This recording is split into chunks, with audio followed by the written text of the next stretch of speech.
Next अगर हम देखें तो हमारे पास बाउंड्रीज आती हैं एब्डोमेन की। Superiorly by it is bounded by the diaphragm, inferiorly by the pelvic inlet. Interiorly इसके हमारे पास एब्डोमिनल मसल, इनका फेशिया आ जाता है, थोरेसिक केज आता है।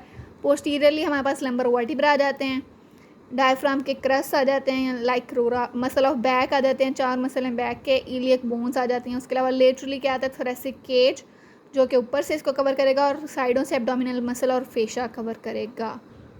इसके बाद एक इंपॉर्टेंट पॉइंट है अम्बलाइकस। अम्बलाइकस हमारे पास जो है वो नॉर्मल स्कार है इंटीरियर एब्डोमिनल वॉल में, जो कि रेमिनेंट ऑफ अम्बलाइकल कॉर्ड से फॉर्म होता है। इसकी पोजीशन हमारे पास between L3 L4 in interior median line, और ये इन्फेंट्स में लोअर होता है और ओबीस पर्सन में जिनका पेंडुलस एब्डोमेन होता है उनके अंदर।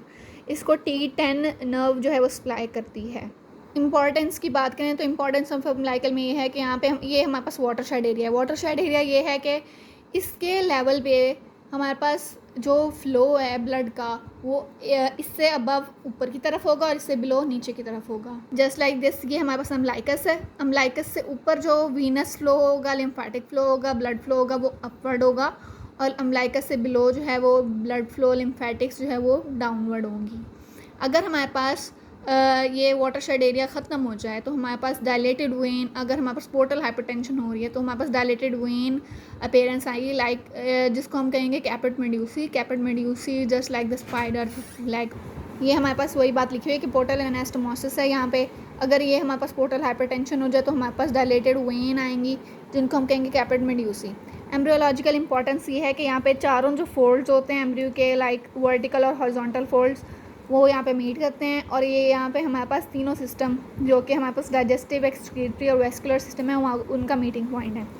इधर अब एक है रेस्पिरेटरी ट्यूमर। अगर हमारे पास वाइटेलो इंटेस्टाइनल वेन जो है ना उसका रेमिनेंट रह जाए तो उससे हमारे पास रेस्पिरेटरी रेड ट्यूमर होता है। और मैकल डाइवर्टिकुलम क्या है, अगर हमारे पास यही जो डक्ट है वाइटेलो इंटेस्टाइनल डक्ट जो कि डाइजेस्टिव सिस्टम की प्रीकर्सर है, इसका परसिस्टेंट प्रॉक्सिमल पार्ट परसिस्टेंट रह जाए तो हमारे पास मैकल्स डाइवर्टिकुलम होता है। इंटेरोसील क्या है, अगर हमारे पास मिडल पार्ट परसिस्टेंट रह जाए वाइटेलो इंटेस्टाइनल डक्ट का तो हमारे पास इंटेरोसील होता है। अम्बलाइकल हर्निया, अगर वीकनेस हो जाए इसी अम्बलाइकस की और यहाँ से हमारे पास इंटेस्टाइनल कंटेंट जो है वो प्रोट्रूड आउट हो जाए तो हमारे पास अम्बलाइकल हर्निया हो जाएगा। नेक्स्ट है हमारे पास सुपरफिशियल फेशिया। सुपरफिशियल फेशिया की होती हैं 2 लेयर्स, सुपरफिशियल फैटी लेयर जिसको हम कैंपर्स फेशिया कहते हैं, और मेम्ब्रेनस लेयर जिसको हम स्कारपास फेशिया कहते हैं। जो हमारे पास कैंपर्स फेशिया है वो ओबीस पर्सन के अंदर मोर होता है और ये हमारे पास फैट से वेल लेडन होता है। और हमारे पास जो superficial fascia, superficial fatty layer campers fascia की होती है, ये ओबीस के अंदर ज़्यादा होता है। As the name indicate, obese person के अंदर हमारे पास फैट ज़्यादा होगी तो सुपरफिशियल फेशिया भी ज़्यादा होगा। ये जो है कॉन्टीन्यूस होता है फैट्स के साथ, और पेरिनियम में जब ये पेरिनियम वाले रीजन में जाएगा तो ये डार्टूस मसल बना देगा। डीप लेयर जो होती है वो मेम्ब्रेनस होती है, उसको स्कार्पा फेशिया कहते हैं। स्कार्पा फेशिया थॉरेक्स में फेड आउट कर जाता है, जबकि और मिड एक्सिलरी लाइन में भी फेड आउट कर जाता है, और थाइज़ में ये जो है होल्डन लाइन में डीप फेशिया के साथ फ्यूज़ कर जाता है। होल्डन लाइन क्या है, हमारे पास इंग्वाइनल लिगामेंट से 1 फिंगर ब्रेथ बिलो और 8 सेंटीमीटर लेटरली एक लाइन है जो कि हमारे पास अटैचमेंट प्रोवाइड करती है डिफरेंट फेशिया को। इसके अलावा ये जो है ये कूलीज फेशिया बनाता है पेरिनियम में। क्यूटेनियस नर्व की बात करें तो skin of anterior abdominal wall को T7 से T12 तक नर्व सप्लाई करती हैं और साथ में इलियोहाइपोगैस्ट्रिक। T7 से T12 जो नर्व्स हैं वो हमारे पास इंटरकॉस्टल नर्व हैं, और ये सारे जो हैं ये इंटीरियर ऑब्लिक और ट्रांसवर्स एब्डोमिनस के दरमियान में से पास करते हुए posterior lamina of internal oblique को पेयर्स करती हैं।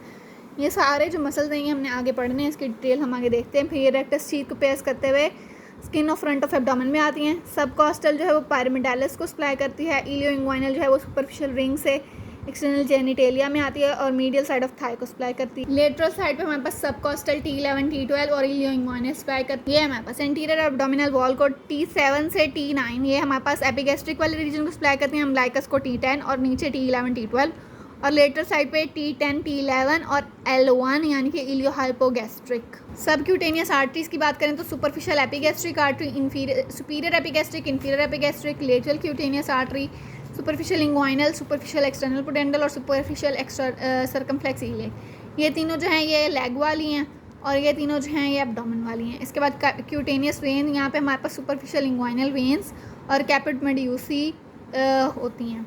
सुपीरियर वेना केवा अगर ब्लॉक हो जाए तो हमारे पास पाथवे लिखा हुआ है बीडी में, और इंफीरियर वेना केवा का भी ब्लॉकेज का लिखा है।